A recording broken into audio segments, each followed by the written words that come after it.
The David Pakman Show at davidpakman.com. Welcome to the show. David Pakman here. The whole team is here. Hell of a show we have planned today, Lewis. I figure let's record this one. We may want evidence that this one actually took place, unlike most. You think it's going to be a good one? Oh, the recording malfunctioned, didn't it?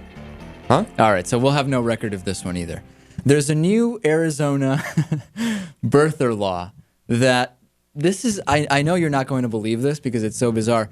It actually requires candidates to describe their penis in a narrative sense.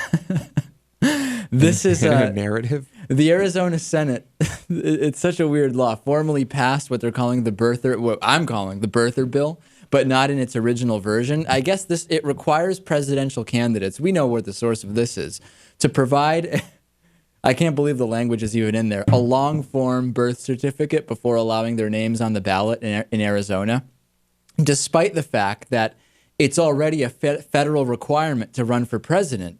It was still a little bit too much for a few Republican lawmakers. So they made some amendments. If you can't find your birth certificate, okay, and you have a penis, a document describing your lack of foreskin will suffice. Okay, so what are we talking about? We're talking about a circumcision certificate. It's not even a legal document, but if you have one under this amended birther bill, apparently that's enough to prove you're a U.S. citizen and your name can be permitted on the ballot in Arizona.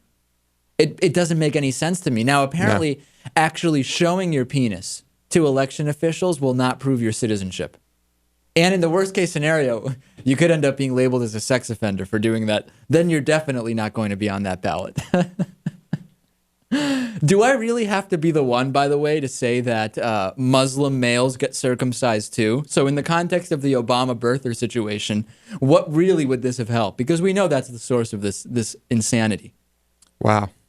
But you know what this proves? I knew it. Having a penis is a requirement for office in Arizona, which really brings up a lot of questions about Jan Brewer, doesn't it?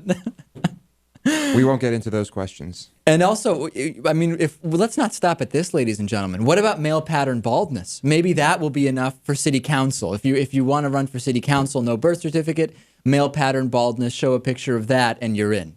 I don't know. But what are these people thinking is really my question. I just don't get it. You got me. What's happening in Arizona?